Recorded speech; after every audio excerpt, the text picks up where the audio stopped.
The rain had been falling on Anmer Hall since midday, tapping a steady rhythm against the nursery windows. Inside the sprawling Norfolk estate, the warmth of the family home stood in stark contrast to the gray skies outside. Princess Charlotte, a thoughtful 7-year-old with her mother's dark hair and her father's stubbornness, sat cross-legged on her bedroom floor, supposedly reading. But the words on the page weren't sticking. Her mind was too busy turning over the snippets of conversation she had overheard that afternoon.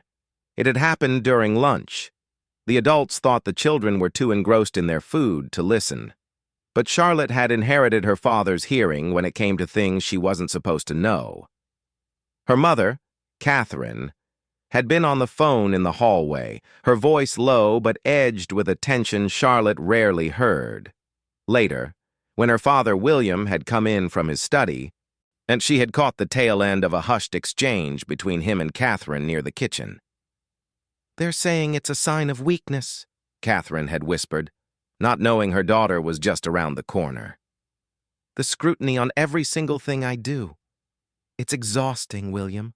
They watch how I hold Louis, how I speak to Charlotte, whether I look tired. It's not just commentary anymore. It's personal." Charlotte hadn't understood everything, but she understood enough. Someone was being mean to her mummy. The same mummy who built dens with her in the garden, who called her youngest brother Lou Bug and made him giggle uncontrollably, who always knelt down to Charlotte's level when she was upset. The idea that people were watching her mother, judging her, saying things that made her voice sound so sad, it planted a sharp little thorn in Charlotte's heart. She had been quiet for the rest of the day. At dinner, she pushed her vegetables around her plate. When Louis, full of chaotic 5-year-old energy, tried to show her a funny face, she barely smiled. Catherine had noticed, of course. She always noticed. But when she asked if Charlotte was feeling okay, Charlotte just nodded, avoiding her mother's concerned gaze. Now, as the clock crept towards 7, Charlotte sat on her floor, listening to the sounds of the house settling. She could hear her father's footsteps downstairs, the clink of cups in the kitchen, and the distant murmur of the television. Normally, bedtime was her favorite part of the day, but tonight, her chest felt heavy. She wanted to protect her mummy, but she was only 7. What could she possibly do? The door creaked open, and William poked his head in. His face, usually open and ready for a joke, softened when he saw his daughter's expression. "All right, Charlotte, time to brush those teeth." She looked up at him, and for a moment, William saw something flicker in her eyes that made his heart clench. It wasn't the usual tiredness of a child resisting bedtime. It was worry. Pure, unvarnished worry. Later, after the bath was run and the pajamas were on, William sat on the edge of Charlotte's bed. The room was cozy, decorated with horse prints and a stack of books on the nightstand. He waited, knowing his daughter. She was like him in so many ways. Stubborn, yes, but also prone to bottling things up until they demanded to be released. Charlotte climbed under the duvet, pulling it up to her chin. For a long moment she stared at the far wall, her brow furrowed. William didn't push. He just sat there, a solid, warm presence in the dim light. Finally, in a small voice that cracked at the edges, she spoke. "Papa, why are people mean to Mummy?" The question hung in the air, sharp and unexpected. William felt as if someone had just poured ice water down his spine. He had expected complaints about school or a squabble with George over a toy. Not this. He shifted slightly, turning his body to face her fully, instinctively lowering his posture to meet her at eye level. It was a move he had perfected over years of parenting, the gentle, measured approach that child psychologists would later praise as a model of secure attachment. He placed a steady hand on her shoulder, and his touch light but reassuring. "What do you mean, Charlotte?" he asked gently, though he had a sinking feeling he already knew.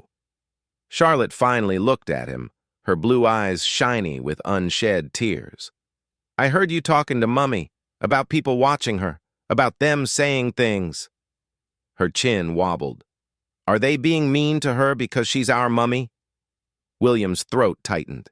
He thought of the headlines, the relentless commentary on his wife, her weight, her hair, her parenting, saw her every public expression dissected and judged by millions.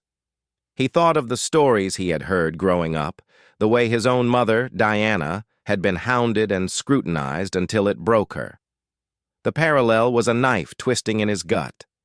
He pulled Charlotte gently towards him, wrapping his arms around her small frame. "Oh, my darling," he murmured into her hair. No, it's not because of you. It's not because of you or George or Louis at all." He held her for a long time, and feeling the tension in her body slowly begin to ease. In that moment, William wasn't the Prince of Wales, the heir to the throne. He was just a father, holding his daughter, trying to find the right words to explain away the ugly parts of the world without dimming the light in her eyes. He knew he had to be careful. He had to be honest, but not frightening. He had to protect her innocence while acknowledging her pain. Charlotte pulled back slightly, wiping her nose with the back of her hand. But why, Papa? Why do they do it?" William took a deep breath. This was the conversation he had hoped to delay for years. But Charlotte had asked, and she deserved an answer. He tucked a strand of hair behind her ear, a gesture so tender it ached.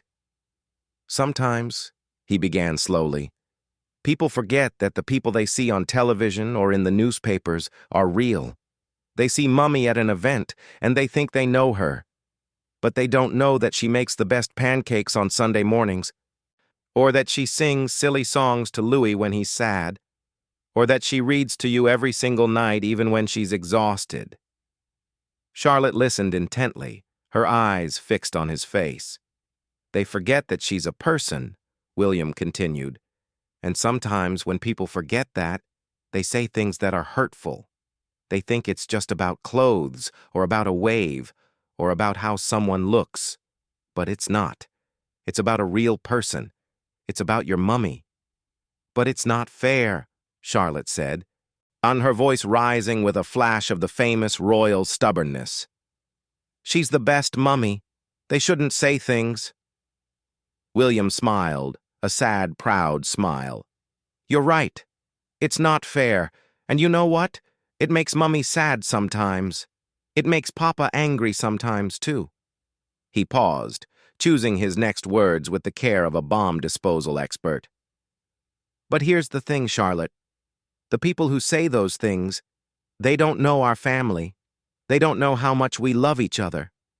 And that love, our love, is stronger than any silly thing anyone says." He looked at her, willing her to understand. "Mummy is strong, so strong, stronger than anyone I know. And she doesn't let those words stop her from doing her job or from being the best mummy in the world. But it does hurt her. And it's okay that you're sad about that. It's okay to feel upset when someone you love is hurting." Charlotte was quiet for a moment, processing. Then, and with the fierce loyalty that would one day make her a formidable royal, she said, "I want to tell them to stop." William chuckled softly, squeezing her hand. "I know, sweetheart, I know. But shouting at them won't work. The best thing we can do, the best thing you can do is to keep being you. Keep loving your mummy. Keep being a good sister to George and Louis. When we're happy, when we're strong together, that's the best answer. That's what shows them they're wrong." He leaned forward and kissed her forehead. "And remember, Mummy knows who she is. She knows she's loved. By me, by you, by George, by Louis, by Granny and Grandpa. All those mean words, they're just noise. They can't touch what we have." Charlotte seemed to consider this. The heavy weight in her chest hadn't vanished, but it had shifted. It felt less like a rock and more like a pebble now, something she could carry. She leaned back against her pillow, her eyes growing heavy. William stayed with her, stroking her hair until her breathing evened out and she slipped into sleep. He watched her for a long moment. His daughter, his little girl, who was already learning the cruel lessons of public life, far too young. When he finally stood up, his legs felt weak.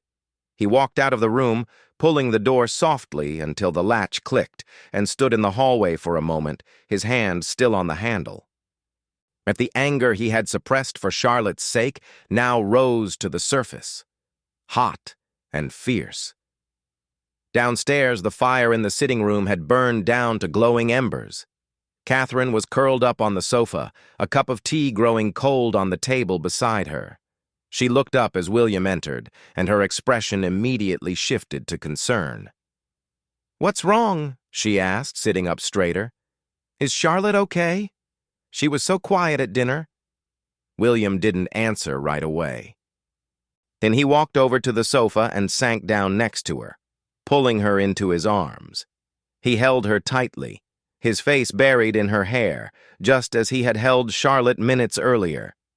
Catherine waited, her hand rubbing slow circles on his back. She knew him. She knew when he needed a moment. Finally, he pulled back, his eyes red-rimmed. "She heard you today," he said quietly. "On the phone. She heard what you said about the scrutiny, about the commentary." Catherine's face paled. "Oh, God, William." "No."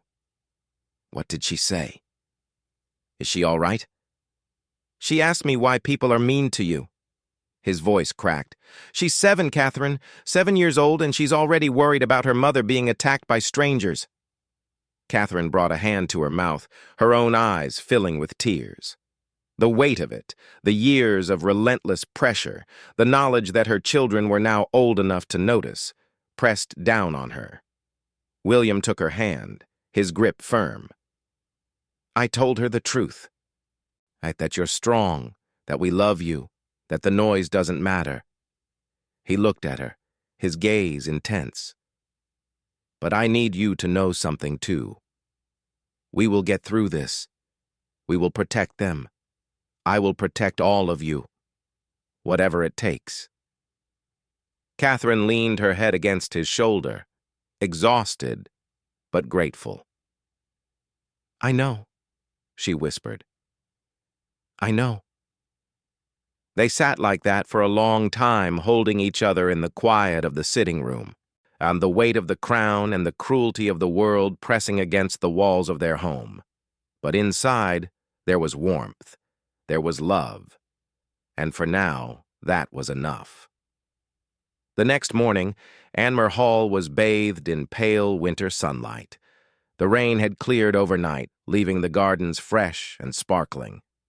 In the kitchen, the family gathered for breakfast, the scene one of controlled chaos. Louis was attempting to build a tower with his toast, much to the dismay of the piece of toast acting as the foundation. George, ever the big brother, was trying to explain, with exaggerated patience, why this was a bad idea.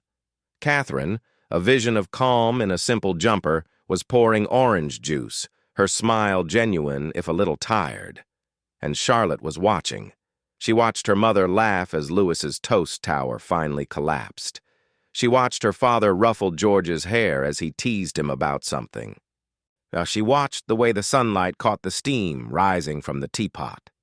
Then, without a word, Charlotte slid off her chair, walked around the table, and wrapped her arms around her mother's waist.